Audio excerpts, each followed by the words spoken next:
Good evening! Welcome back to my Spiritual Habits Podcast. Ito yung Tol 113. Welcome to our podcast kung saan pag-uusapan natin yung mga simpleng practical ways na mag-grow tayo at mag-grow one step at a time. Today, kasama ko ang mga brothers ko. So, i-breakdown namin yung 6 spiritual habits na pwedeng simulan ang kahit sino. Tara, let's jump in. I will introduce first, katabi ko si Kuya Noel. So, kapitbahay ko. Saka si Tol JL. Tol JL at ang mga kaklase ko sa L113, ka-group ko. So number 1, so ang ano natin is, topic natin is spiritual habits. So ano yung magagawa natin to enhance our spiritual habits. So simulan natin sa pinaka-struggle ng karamihan. Si JL muna ang tatanungin natin. Simulan natin sa pinaka-struggle ng karamihan, yung quiet time. Bakit importante? Very important ang quiet time simply because that's where we can communicate with God eh. That's where we have access dun sa communication na yun. God speaks to us through His Word and us being able to communicate to God with our prayer. So very important siya as a Christian because that's the ordinary means of grace. That's the channel by which we can have access to the showering grace ng ating Panginoon. And so napakaraming we will not have enough reasons para masabi kung bakit important yung quiet time. But I guess siguro in a practical sense, ito yun na we can have access to God through those means of grace. And we're not saying na madali siya. It's a struggle katulad nga sabi ni Bro Rai. It's always a challenge na even though sa start ka na Christian, hanggang matagal ka na Christian, hanggang sobrang tagal mo na Christian, it's going to be an ongoing battle as a Christian because it's not natural sa isang Christian na talagang magbabad sa time kay God through word and prayer. So, yun siguro I think one of the reasons. The next discipline na pwede nating ang i-discuss natin is about engaging with scripture or meaningful readings. Si Kuya Noel naman, paano ka nagiging consistent sa scripture or devotional reading? Paano ka nagiging consistent? Katulad nga ng sinabi ko kanina, related to sa quiet times. Pag-gising ko sa umaga, dati hindi talaga ako mahilig magbasa. Pero ngayon, parang nakahiligan ko na at yung ninanamnam ko yung bawat nababasa ko sa Bible. At doon parang nagre-rema sa akin yung buhay yung salita ng Panginoon. So, kaya sa araw-araw na ginawa ng Diyos ngayon, parang ang nasa isip ko, unahin ang pagbabasa ng Biblia. At hindi lang basta basahin, iintindihin mo kung ano yung nilalaman ng salita. At yung salita na yun na pumapasok sa puso mo, nababasa mo, yun yung dapat na mag-reflect sa'yo sa araw-araw na ginagawa mo. Yun yung doon eh, yun yung key doon eh. Hindi lang basta reading eh, basta yun kailangan mag-reflect sa buhay mo. Makita ng tao na may nabubuhay sa'yo ang Panginoon. Amen. So, understanding So, yun. Let us move sa discipline number 3, which is practicing gratitude. So, gratitude, simple siya pero powerful, di ba? Paano mo siya pinapractice, Bro Jay?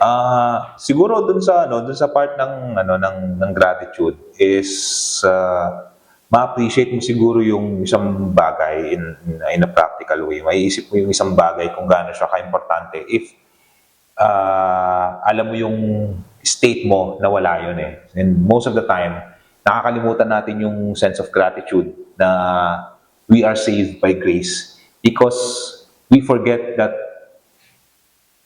kung ano yung state na meron tayo before we were saved by God, di ba? We were dead in our transgressions, di ba? And we are sinners. We are destined to hell. We are destined to experience the wrath of a holy God. And once na ma-realize natin, ma-remember natin yung situation na yun, that we are unable to help ourselves, and so God saved us with the great love with which He loved us. And nakita natin na yung impact nun, that the only way that we can be saved is by God providing a sacrifice for us. Siguro doon natin makikita yung gratitude. Minsan, may isip mo, may nawala sa'yo na, let's say pera nawala sa'yo. And di ba, parang you are so consumed na nawala yung pera na yun. Not realizing na, di ba, the very state that you were in before is you are a sinner, that you are destined for destruction. And yung meron ka ngayon, yan, lahat ng meron na yan, those are always better than what you deserve. And we deserve hell. And anything else is always less than what we deserve. And it's I would say the grace, yung trabaho natin is we don't deserve, di ba? Yung family natin is we don't deserve. And even the church, we don't deserve the church. Even yung family natin, we don't deserve our family or our friends, we don't deserve. The only thing that we deserve is the wrath of God. The only thing that we deserve is hell. And so lahat ng meron tayo, be it problem or kung ano man yan, those are something that we should be thankful for. And in any case, kahit problema yan, kahit trials yan, God in His own wisdom, perfect wisdom, gagamitin niya pa rin yung trial para i-position ka to be more like Christ. And so siguro kahit trial siya, kahit gano'n siya kahirap, we can be thankful. Yes, very very good share. What you shared, Bro JL, it changes the lens you see in life, di ba? So parang exactly, gratitude humbles you and reminds you of God's goodness. So malaking bagay talaga yung gratitude. So let us move to discipline number 4. Kay Kuya Noel to, community and accountability. Let's talk about community. Bakit kailangan natin ang mga community or tao paligid natin? Di ba pwedeng solo na lang tayo, loner, homebody? Yung? Parang hirap mag-solo So, kaya ba mag-solo? Ako, sa mga tingin ko, hindi ka makakalakad sa Panginoon kung iisa ka lang. May mga iba akong narinig na okay na ako dito sa kwarto, magdasal, naririnig naman ako ng Diyos. Siyempre, of course, yung kailangan man ng community, especially sa church, na kailangan may magre-remind sa'yo kung may mga pagkakamali ka nagawa at maipag-pray ka. At ang importante sa lahat, laging may pagkain to. Yun? Oo. Yung hindi nawawala, kada meeting. So, napaka-importante ng community kasi may doon lumalago yun doon ka lumalago sa paglakad sa Panginoon. Hindi ka mag-grow na ikaw lang mag-isa. Oo. Kaya huwag tayong mag-assume na nagdadasal naman ako, pero mas maganda yung may nagre-remind sa'yo at may nagtuturo kasi araw-araw kailangan matuto tayo Di ba? Correct ka dyan. Anything na madadagdag mo, Bro JL? Ako agree ako doon. I think it's somehow may kita mo siya, it can be a form of pride na parang you think that you can do everything by yourself. You can do it all. Whereas the church is the very avenue ni God, so that we can grow as a Christian, we can become like Christ, that we will hear the preaching of the word in the church, diba? We can be followed up by our brothers and sisters in the church. And so us na parang thinking na we can do it by ourselves, I think it's a form of pride. Right. And which is not a character of a follower of Christ. So I think in the church, that's where we will learn to, and even even you will learn to love the unlovable. Di ba? Kasi, di ba? They will learn to love you who is an unlovable person. And you will learn to love the other people who are also unlovable. So I think yun yung way ni God na so we can, we can be matured in Christ.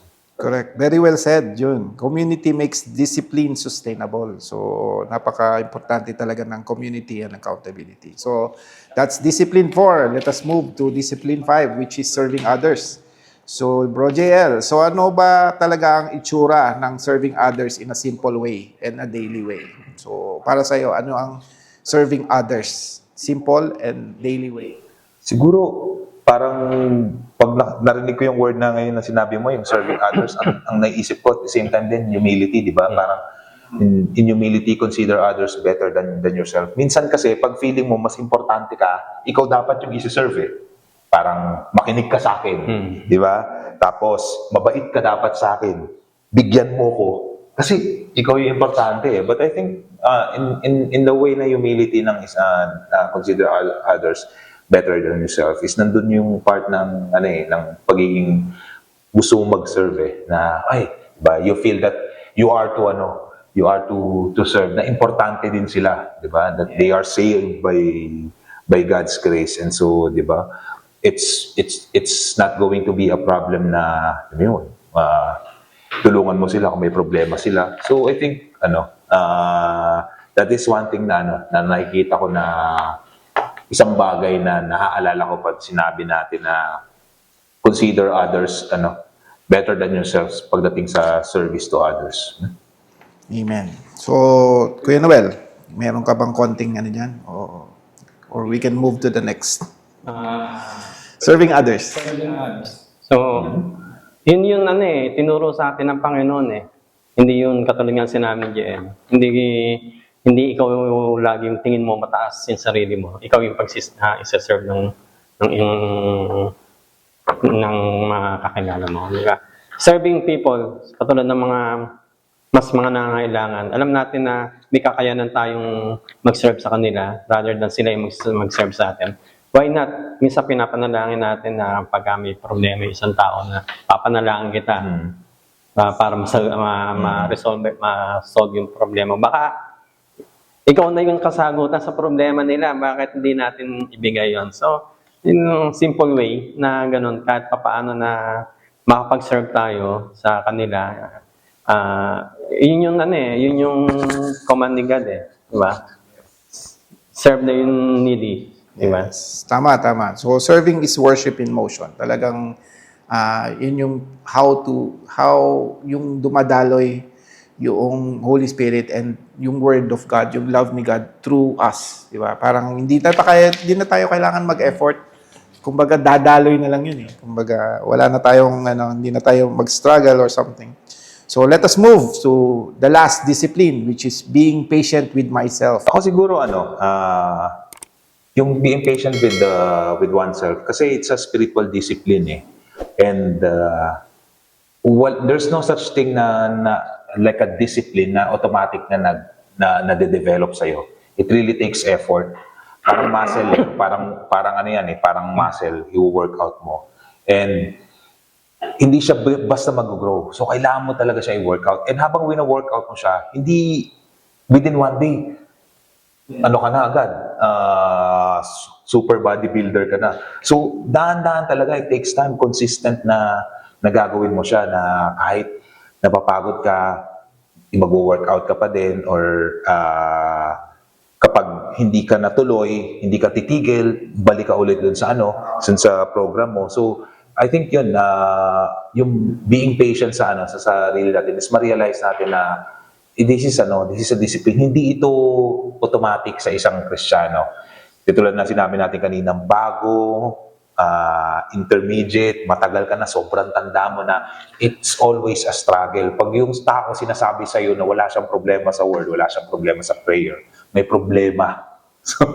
So it's a common struggle sa isang Kristiyano. So be patient, not as a license na lalong wag kang magbasa or wag kang magpray, but be patient na at the same time na knowing na God is patiently working working in you, and at the same time,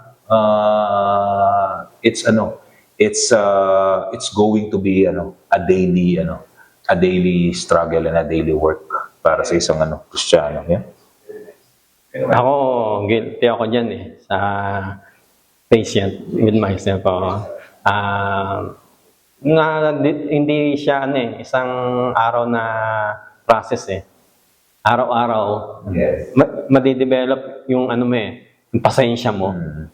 Kaya, yun yung struggle ko before. Pero yun yung natutunan ko dahil I know that nasa stage ako na pinaprocess ni God, minomold ni God sa aking sa ugali ko, sa behavior ko, at saka yung makita ko kung gaano kumikilos yung Panginoon sa akin. Yung lagi nagre-remind sa akin na become patient. Very nice, very nice. So, patience become a discipline on its own. So, usually kasi, minsan, para sa akin, I would like to share about this patience. Kasi, sometimes, parang, Lord, bakit ganito? Lagi na lang, I keep on falling. Di ba? Parang, ako, nag-give up na. Pero kayo, di ba? Anong meron ako na, di ba? Parang, sometimes we feel like that. But, because of God's grace and na hindi kumbaga yung love ni Lord is abounds kumbaga sa agape love talaga siya minsan tayo na yung nahihiya sa sarili natin kay Lord parang it's up to us yung intentional na maging talaga tayo maging intentional tayo sa pag-follow sa kanya kasi if you are mediocre pag sinasabing mediocre minsan then bukas iba naman Friday iba.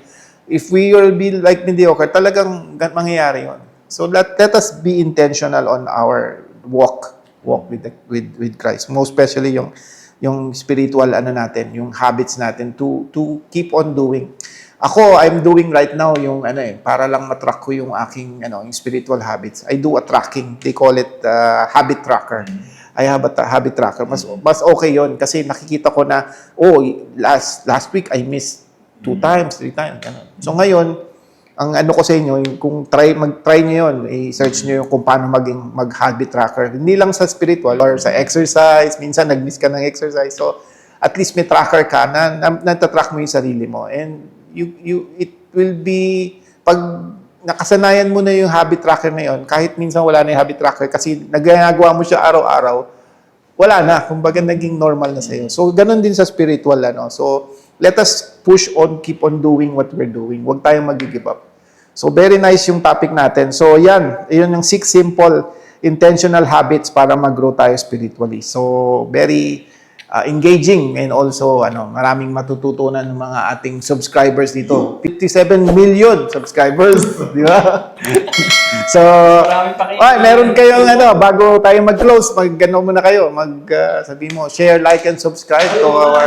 Share, like, we are all, siyempre, for the glory of, for the glory of God.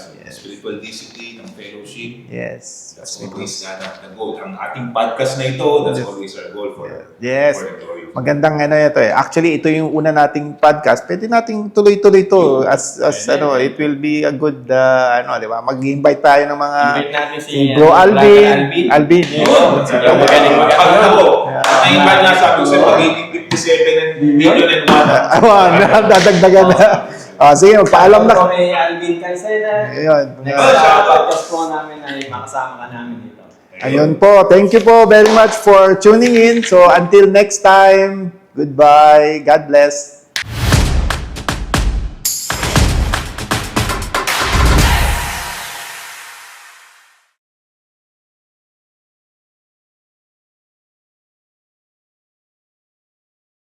Woohoo! One take! One take! Okay na yan. Praise and nation